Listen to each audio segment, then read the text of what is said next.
Big bash league का match number 6 जो कि ब्रिस्बेन हीट और पर्थ स्कॉचर्स के बीच में ब्रिस्बेन के ही द गाबा मैदान पर खेला जाएगा, जो कि फेमस है अपनी तेज और बाउंसी विकेट की वजह से। तो वहां पर कैसा होगा मौसम आज के दिन जब यह मैच स्टार्ट होने वाला होगा उस टाइम पर, और कितने बजे यह मैच स्टार्ट होगा, क्योंकि भारत में तो यह मैच 1:45 पर दोपहर में स्टार्ट होगा, लेकिन वहां पर अगर हम बात करें लोकल टाइम के हिसाब से तो शाम को 6:15 पर यह मैच स्टार्ट होने वाला है। तो उस टाइम पर वेदर होगा कैसा। पिच जैसा मैंने आपको बताया कि सबसे तेज पिचेस में से एक ही जानी जाती है। वहां पर पिछले कुछ मैचेस जो हुए वहां पर रिजल्ट क्या निकल करके आया, और साथ ही साथ इस पिच की बेसिस पर कौन से बॉलर्स यहां पर बेस्ट होंगे अपने टीम में ले जाने लायक, और दोनों टीमों के जो टोटल 11-11 खिलाड़ी खेलेंगे आज के इस मैच में, उसमें से कौन से सेफेस्ट ऑप्शंस होंगे जिनको इग्नोर आपको नहीं करना है, और कौन से ऐसे ट्रम्प ऑप्शंस हैं जिनको किसी स्पेसिफिक कंडीशन में अपनी टीम में आपको लेकर के जाना है, वो सारी क्लैरिटी आपको इस वीडियो के अंदर मिल जाएगी। पूरा शुरू से अंत तक आपको सिर्फ और सिर्फ वीडियो देखना है। और जैसा मैंने आपको बताया कि 19 दिसंबर को 1:45 पर भारत में और 6:15 पर वहां पर लोकल टाइम के हिसाब से द गाबा ब्रिस्बेन के मैदान पर यह मैच नंबर 6 जब स्टार्ट होगा, जहां पर ऑलरेडी जो पिछले 4 T20 मुकाबले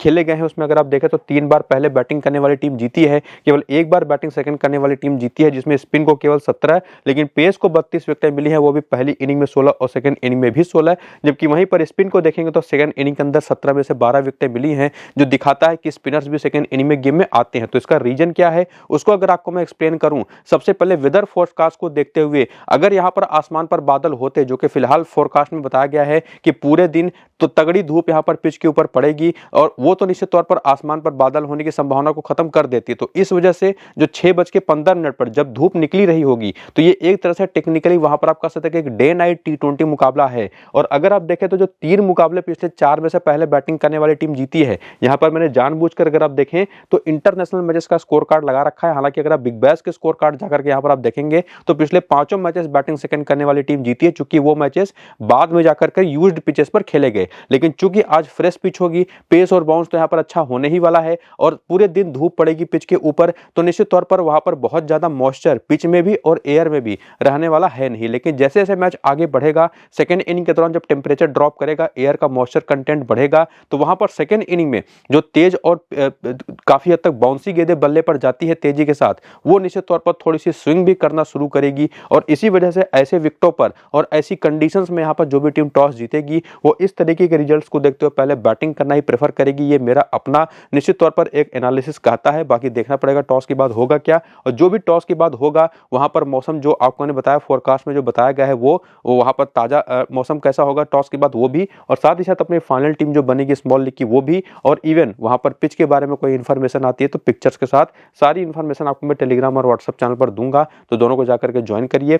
लिंक आपको इसी वीडियो के डिस्क्रिप्शन में और कमेंट बॉक्स में जो पिन किया हुआ कमेंट है वहां पर देखने को मिल जाएगा। तो एक ऐसी पिच पर जहां पर पेस और बाउंस जबरदस्त होता है, और जैसा मैंने आपको बताया कि मैच के आगे बढ़ने के साथ साथ तेज गेंदबाज यहां पर और इंपॉर्टेंट होते चले जाएंगे। तो सबसे पहले ब्रिस्बेन हीट की टीम को अगर आप देखें, जो एक मैच ऑलरेडी खेल चुकी है लेकिन उसमें हार का सामना इनको करना पड़ा, जहां पर जैक वाइल्डरमथ ने कॉलिन मुनरो के साथ ओपन किया, नेथन मैक्सवेनी नंबर 3 पर है, बाकी मैट रेंसॉ, मैक्स ब्रांट, ह्यू वेगमैन और बाकी जिमी पियर्सन इनके विकेटकीपर बैटर आए खेलने। और उसके बाद जेवियर बाटलर, शाहीन अफरीदी, लियाम हैस्केट और पैडी डूली, ये 4 इनके मेन बॉलर रहे, जिसमें पिछले वाले मैच में तो 2 बीमर करने की वजह से एक ही ओवर में शाहीन अफरीदी को तीसरे ओवर में ही हटा दिया अंपायर ने बॉलिंग से। लेकिन इनके पास जो बाकी बॉलर हैं, चाहे वो जैक वाइल्डरमथ की बात करें, चाहे जेवियर बाटलर की बात करें, चाहे वो बात करें यहाँ पर शाहीन अफरीदी की, ये 3 ऐसे बॉलर हैं जो कि ना सिर्फ आपको पावर प्ले में बल्कि डेथ ओवर में भी बॉलिंग करते दिखाई पड़ेंगे। बाकी लियाम हैस्केट, पैडी डूली ये आपको मिडिल के ओवर्स करते दिखाई पड़ेंगे, जो कि इस मैदान पर संभावनाएं दिखाई पड़ती है। तो ये तो संभावनाओं के बेसिस पर बात हुई, बाकी इनका जो बेंच है उसको भी आप देख सकते हैं। लेकिन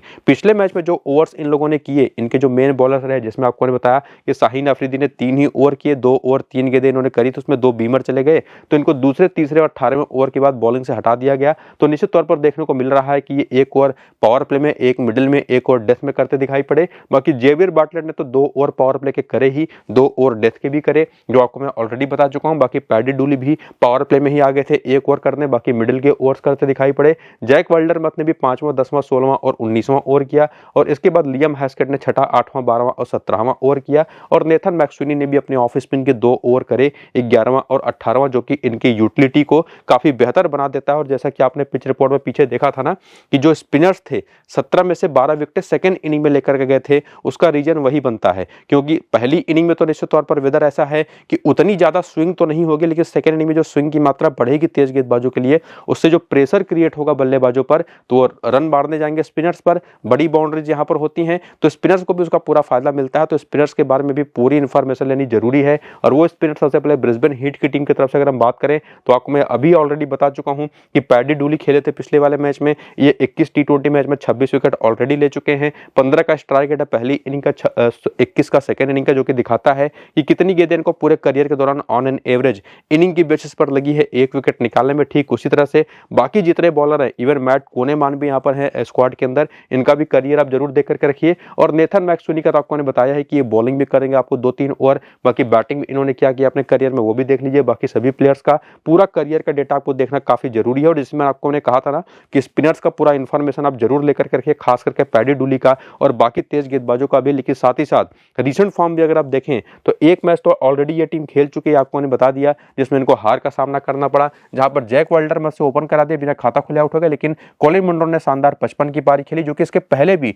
इंटरेस्टिंगली बहुत अच्छे फॉर्म में रहे हैं। तो दोनों के दोनों प्लेयर यूटिलिटी वाइज भी और अपने फॉर्म की बेसिस पर भी बहुत ही अच्छे ऑप्शन आज के इस मैच के लिए बन जाते हैं। बाकी नेथन मैक्सवेनी बल्ले से तो केवल 9 रन बनाए, विकेट इनको मिला नहीं, लेकिन जैसा मैंने आपको बताया कि इनकी बैटिंग के जो यूटिलिटी है वो तो है ही, साथ ही साथ चूंकि 2 से 3 ओवर बॉलिंग भी कर सकते हैं आज के इस मैच में, तो इस वजह से ये भी काफी इंपॉर्टेंट प्लेयर बन जाते हैं इस टीम के। इसके बाद आते हैं मैट ट्रेनशॉ, मैक्स ब्रांड और ह्यू वेबन। ह्यू वेबन ने तो पिछले मैच में 38 नाबाद की शानदार पारी भी खेली, और इवन मैट ट्रेनशॉ और मैक्स ब्रांड भी, जो कि ऑलरेडी काफी अच्छे फॉर्म में थे इसके पहले, पिछले मैच में बहुत अच्छी शुरुआत करी, 18 और 14 रन की ही पारी खेली, लेकिन अच्छे टच में दिखाई पड़े। तो इन तीनों में से भी कोई ना कोई ऑप्शन आप अपने हिसाब से पिक कर सकते हैं। जिसमें सबसे सेफेस्ट ऑप्शन की मैं बात करूं तो वो निश्चित तौर पर यहाँ पर मैट ट्रेनशॉ होंगे। लेकिन चूंकि आपने टॉप ऑर्डर से 3 प्लेयर्स ऑलरेडी ले रखे हैं, तो मैट ट्रेनशॉ को अगर आप लेके जा रहे हैं तो थोड़ा सा एक रिस्क फैक्टर इंक्लूड यहाँ पर होगा। तो वो रिस्क अगर आप ले सकते हैं तो निश्चित तौर पर मैट ट्रेनशॉ के साथ जा सकते हैं। वरना इनके पास जिमी पियर्सन भी एक खिलाड़ी हैं, जिन्होंने शानदार 50 रन बनाए पिछले वाले मैच में केवल 22 गेंदों पर। तो यहाँ पर मैट ट्रेनशॉ एक बहुत ही अच्छे डिफरेंशियल ऑप्शन हैं। ह्यू वेबन और जिमी पियर्सन भी बहुत ही बढ़िया ट्रम्प ऑप्शन आज के इस मैच के लिए रहेंगे, जिनको आप अपनी जब ग्रैंड लीग की टीमें बनाते हैं ना, मल्टीपल टीमों वाले कॉन्टेस्ट में ज्वाइन करने के लिए, तो वहां पर आप इन चारों बैटर्स को रोटेट कर सकते हैं एक एक करके। इसके बाद इनकी मेन बॉलिंग आती है, जहां पर जेवियर बार्टलेट, शाहीन अफरीदी, इनका तो आपने देखा, जान भी लिया कि पूरे 4 ओवर करेंगे भी, पावर प्ले के और डेथ ओवर बॉलिंग करेंगे। तो ये दोनों, और इवन पहली इनिंग सेकेंड इनिंग में भी करेंगे, तो निश्चित तौर पर हर जगह पर ये इंपॉर्टेंट होंगे। और उसके बाद पैडी डूली, जो कि लेफ्ट आर्म चाइनामैन बॉलर, जिन्होंने 1 विकेट लिया, लियाम हैस्कट, जिनको पिछले वाले मैच में विकेट मिला नहीं। तो इसमें क्या पैडी डूली को पिछले वाले मैच की परफॉर्मेंस के बेसिस पर आज शामिल करेंगे या नहीं, कर सकते हैं या नहीं, उसी को देखने और समझने के लिए हम आगे चलेंगे। फिलहाल तो ये हमको कम से कम समझ में आ चुका है, ये 5 प्रॉपर ऑप्शंस हैं जिनको आपको सीधे सीधे टीम में लेकर के जाना है बिना किसी डाउट के, जिसमें 2-3 तो ट्रम्प ऑप्शंस हैं, और उसमें भी जैक वाइल्डर मत, चाहे वो ओपन करें और चाहे हो सकता है कि इनका बैटिंग ऑर्डर नीचे भी आए, दोनों कंडीशन में आपकी टीम में होने ही होने चाहिए। और इवन सेफेस्ट कप्तान है, बस कप्तान के ऑप्शन भी वही है इस टीम की तरफ से। तो ये जानने के बाद जब अब आते हैं हेड टू हेड के आंकड़े की तरफ, तो यहाँ पर क्या देखते हैं कि नेथन मैक्सवेनी के हेड टू हेड में 5 मैच केवल 64 रन है, वहीं पर कॉलिन मुनरो के 4 मैच 116 रन है। वहीं पर मैट ट्रेनशॉ के आंकड़े तो बहुत ही पुअर है इस टीम के खिलाफ, यानी कि पर्थ के खिलाफ 8 मैच में केवल 14 का बैटिंग एवरेज है। मैक्स ब्रांड का बैटिंग एवरेज 22 का है, 18 का जिमी पियर्सन का है। जैक वाइल्डरमथ के भी 3 मैच केवल 8 रन है। माइकल नेसर के भी 7 मैच 79 रन है, हालांकि ये खेलेंगे कि नहीं कोई कंफर्मेशन अभी है नहीं। बाकी जेवियर बार्टलेट के 8 मैच में 6 विकेटें हैं, मैट कोनेमान के 9 मैच में 9 विकेटें हैं। पैडी डूली टीम के खिलाफ काफी अच्छा करते रहे हैं, और इन्हीं के बारे में हमको इन्फॉर्मेशन लेनी भी थी कि ये कैसे ऑप्शन इस टीम के खिलाफ हो सकते हैं। तो क्या आप इनको छठे प्लेयर के तौर पर लेके जाना चाहेंगे या नहीं, तो उसका आंसर बिल्कुल हाँ में मिलता है। लेकिन ज्यादा सूटेबल ये कब होंगे, जैसे कि आपको मैं पिच रिपोर्ट में भी समझा चुका हूं, सेकंड इनिंग की बॉलिंग के लिए, तो वहां पर ये ज्यादा बेटर ऑप्शन होंगे। तो छठे प्लेयर के तौर पर आप इनको लेके जा सकते हैं। बाकी 5 प्लेयर आपको मैं ऑलरेडी बता चुका हूं, उनको लेना है या नहीं लेना है, उसके लिए आपको ये हेड टू हेड की स्टैट्स देखने की उतनी जरूरत है नहीं, फिर भी आपके सामने चीजें मैंने रख दी। बाकी वेन्यू के नंबर्स अगर आप देखना है तो अपने होम ग्राउंड पर टीम खेलेगी, जिसपे नेथन मैक्सवेनी ने 9 मैच में 300 रन बनाए हैं, बढ़िया खेलते हैं। यहाँ पर कॉलिन मुनरो का बैटिंग एवरेज और साथ ही साथ मैट ट्रेनशॉ और टॉम एल्सॉप का बैटिंग एवरेज यहाँ पर देखेंगे तो थोड़ा सा खराब है, लेकिन मैक्स ब्रांड यहाँ पर काफी अच्छा करते रहे हैं, इवन जिमी पियर्सन भी। और वहीं पर जैक वाइल्डरमथ के भी 13 मैच में 74 रन है, 10 विकेटें हैं। माइकल नेसर के 20 मैच में 24 विकेट अगर खेलते हैं तो इनके भी डेटा को देख करके रखिए। जेवियर बार्टलेट के यहाँ पर 18 मैच में 28 विकेटें हैं। मैट कोनेमान यहाँ पर कुछ खास कर नहीं पाए हैं, जनरली स्पिनर्स को यहाँ पर उतनी मदद होती नहीं, लेकिन सेकंड इनिंग में जैसे मैंने आपको बताया कि अगर बॉलिंग हुई तो पैडी डूली बहुत इंपॉर्टेंट होंगे, जो कि यहाँ पर 2 मैच में 1 विकेट ले चुके हैं। इसके बाद प्लेयर बैटल का आंकड़ा देखें ब्रिस्बेन हीट के प्लेयर्स का, बैटर्स का खास करके, तो नेथन मैक्सवेनी कैसे बैटर हैं, जो सामने की टीम में जो बॉलर है मैथ्यू केली, उनकी 14 गेंद पर 22 रन बना करके एक बार आउट हो चुके हैं। जबकि कॉलिन मुनरो की बात करें तो बाएं हाथ के तेज गेंदबाज जोएल पेरिस पर एक बार मैथ्यू केली पर, एक बार स्टैनेगर पर सस्ते में आउट होते रहे हैं। बाकी अपने हेड टू हेड के आंकड़े पीछे देखे ही थे, दोनों के बहुत अच्छे नहीं है। बाकी मैट रेंसो भी एस्टन नेगर पर एक बार, मैथ्यू केली पर एक बार, लेकिन जोएल पेरिस पर 2 बार। तो ये चीज कम से कम क्लियर हो रही है कि जिस तरह से जोएल पेरिस ने टॉप ऑर्डर के 3 में से 2 खिलाड़ियों को परेशान किया है, वो दिखाता है कि बाएं हाथ का तेज गेंदबाज इस टीम के खिलाफ काफी इंपॉर्टेंट हो सकता है। और बाकी मैक्स ब्रांड भी देखेंगे तो मैथ्यू केली पर, ब्रॉडी कॉच पर और एस्टन नेगर पर आउट होते रहे हैं। तो ये थी अपनी ब्रिस्बेन हीट की टीम, जो कि बहुत ज्यादा मजबूत तो दिखाई नहीं पड़ रही, लेकिन मैक्सिमम से मैक्सिमम उसके तरफ से हमको ये समझ में आया कि 6 से 7 ऑप्शन ही हैं जिनके बारे में हमको कंसीडर करना है अपनी स्मॉल लीग की टीम बनाते टाइम पर। और अगर ग्रैंड लीग की मल्टीपल कॉन्टेस्ट टीम वाली कॉन्टेस्ट ज्वाइन कर रहे हैं तो वहां पर भी आपको जो प्लेयर रोटेट करने हैं वो कौन कौन से हो सकते हैं वो भी आपको ने बता दिया। और उसके बाद आकर के पर्थ स्कॉट्स की टीम की बात करें, जहां पर फिन एलन और मिचेल मार्श ओपन करते हैं, कूपर कॉर्नेली नंबर 3 पर, एरन हार्डी नंबर 4 पर, उसके बाद एस्टन टर्नर कप्तान, लॉरी इवांस, निक हॉब्सन, और उसके बाद आती है इनकी मेन बॉलिंग, जहां पर Ashton Agar left arm orthodox bowler हैं, जोएल पेरिस बाएं हाथ के तेज गेंदबाज, Brody Couch right arm medium pacer, और महली बियर्डमैन युवा तेज गेंदबाज जो कि बॉलिंग करते दिखाई पड़ेंगे। और ये टीम भी अपना पहला मैच जीत करके आई है, लेकिन इसमें से कौन कितना इंपॉर्टेंट बॉलर है उसको जानने से पहले अगर आप चाहे तो बेंच के प्लेयर्स भी देख सकते हैं और बॉलर्स की इंफॉर्मेशन देखें तो पिछले मैच में टीम जब खेली थी ना तो बारिश से प्रभावित मैच था, 11 ओवर की ही बॉलिंग वहां पर मिली थी, जहां पर एरन हार्डी ने 2 ओवर करे, पावर प्ले में 1 ओवर और 1 ओवर आखिरी आकर के किया, 11 ओवर का ही वो मैच था। तो पावर प्ले और डेथ ओवर दोनों जगह पर आपको दिखाई पड़ेंगे। उसी तरह से जोएल पेरिस ने दूसरा 8वां और 10वां ओवर किया,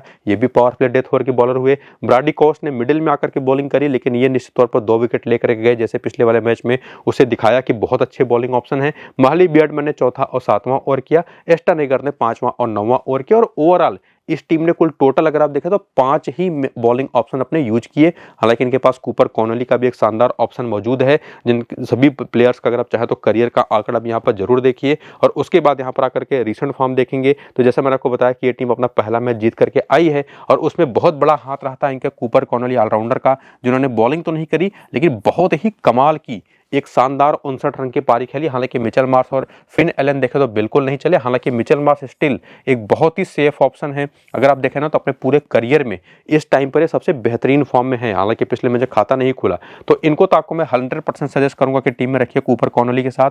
और एरन हार्डी एक तो नंबर 4 पर बैटिंग कर रहे हैं, पावर प्ले डेथ ओवर दोनों जगह पर बॉल करते दिखाई पड़ेंगे। पिछले मैच बल्ले से 13 रन बनाए, 1 विकेट भी लिया, तो ये तो कप्तान है, वस कप्तान के भी काफी सेफ ऑप्शन इस टीम की तरफ से रहेंगे। बाकी एस्टन टर्नर है, लॉरी इवांस है, और साथ ही साथ स्पिनर एस्टन नेगर, जो कि इस मैदान पर शायद सेकंड इनिंग में ही ज्यादा इंपॉर्टेंट रहे, तो वहां पर आप इनको जरूर पिक करिए। बाकी निक हॉब्सन बिना खाता खोले आउट नाबाद रहे।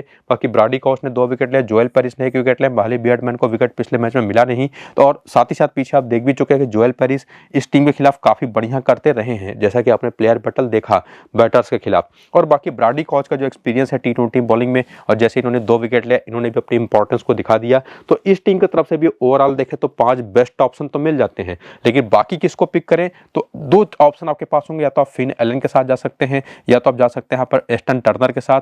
ये दोनों बहुत ही अच्छे ट्रम्प ऑप्शन होंगे। मेरा तो यही सजेशन होगा कि अगर आप फिन एलन को ले रहे हैं तो एस्टन टर्नर की जरूरत है नहीं, एस्टन टर्नर को ले रहे हैं तो आप मान करके चल रहे हैं कि वहां तक बैटिंग अगर जा रही नंबर 5 तक तो निश्चित तौर पर टॉप ऑर्डर फेलियर होगा, तो वहां से आप फिन एलन को ड्रॉप कर सकते हैं। लेकिन एक्चुअल में नंबर्स के बेसिस पर कौन बेस्ट होगा उसी को देखने के लिए अगर आप हेड टू हेड में देखें तो फिन एलन के एक मैच में कोई रन नहीं है जब भी ब्रिस्बेन हीट के खिलाफ खेले हैं, लेकिन वहीं पर मिचेल मार्श का बैटिंग एवरेज 77 का है, एरन हार्डी के आंकड़े भी धमाकेदार हैं, इवन कूपर कॉर्नेली के भी। एस्टन टर्नर भी 13 मैच 270 रन बना चुके हैं 27 के एवरेज से। इवन लॉरी इवांस के आंकड़े भी 3 मैचेस में 2 बार आउट हुए, 1 बार नॉट आउट रहे हैं, तो 110 रन जो बनाए इसकी वजह से 55 का एवरेज है। एस्टन नेगर के 12 मैच में केवल 9 विकेट हैं, लेकिन मैथ्यू केली के 7 मैच में 16 विकेट हैं, जोएल पेरिस के 3 मैच में 3 विकेट हैं। और वहीं पर निक हॉब्सन बहुत नीचे बैटिंग करने आते हैं, तो स्मॉल लीग के लिए उतनी बेहतर ऑप्शन है नहीं, लेकिन ग्रैंड लीग में आप जरूर ट्राई कर सकते हैं। 4 मैच 156 रन और आउट एक ही बार हुए हैं, तो 156 का एवरेज भी है। बाकी इस मैदान पर परफॉर्मेंस देखने जाएं तो यहाँ पर भी निक हॉब्सन बेहतर करते दिखाई पड़े, जोएल पेरिस और मैथ्यू केली के आंकड़े, और इवन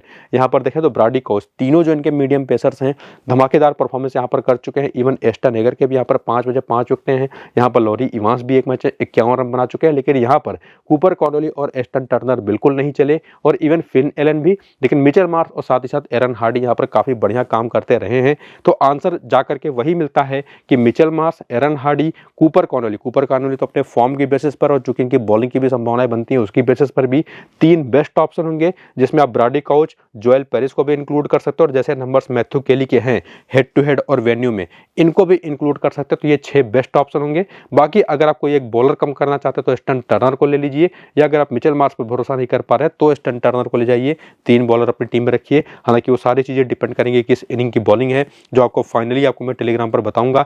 बाकी प्लेयर बैटल के आंकड़े देखें तो फिन एलन शाहीन आफरीदी पर 21 गेंद पर 18 रन बना करके एक बार आउट कर चुके हैं। माइकल लेसर आउट कर चुके हैं मिचेल मार्श को एक बार सस्ते में। हालांकि माइकल लेसर के संभावनाएं बहुत कम है खेलने की। बाकी एरन हार्डी के नंबर आप प्लेयर बैटल में देखेंगे तो काफी ओवरऑल ठीक है। और उसी तरह से स्टन टर्नर और यहाँ पर कूपर कॉनोली की भी नंबर आप देखें। लेकिन ऑलरेडी जो भी चीज आपको देखने को मिली उसमें क्लैरिटी तो आपको मैंने काफी सारी कर ही दी है कि कौन सा प्लेयर बेस्ट होगा, कौन सा प्लेयर ट्रम्प होगा और उसको कब लेके जाना है। पिच रिपोर्ट में भी समझा दिया कि बॉलर्स कब कितने ज्यादा इंपॉर्टेंट होते चले जाएंगे, खास करके स्पिनर्स। तो उसको ध्यान में रखते हुए पूरा वीडियो शुरू से अंत तक जरूर देखिएगा। और जो भी फाइनल अपडेट्स होंगे मेरी फाइनल टीम और साथ ही साथ पिच रिपोर्ट और वेदर अपडेट टॉस के बाद के, वो आपको मैं टेलीग्राम और व्हाट्सएप पर दूंगा। तो दोनों को जाकर के ज्वाइन करिए। लिंक आपको डिस्क्रिप्शन में और कमेंट बॉक्स में पिन किया हुआ कमेंट है वहां पर देखने को मिल जाएगा। तो उम्मीद करूंगा वीडियो आपको सही लगा होगा, टीम कैसे बनेगी ये समझ में आया होगा।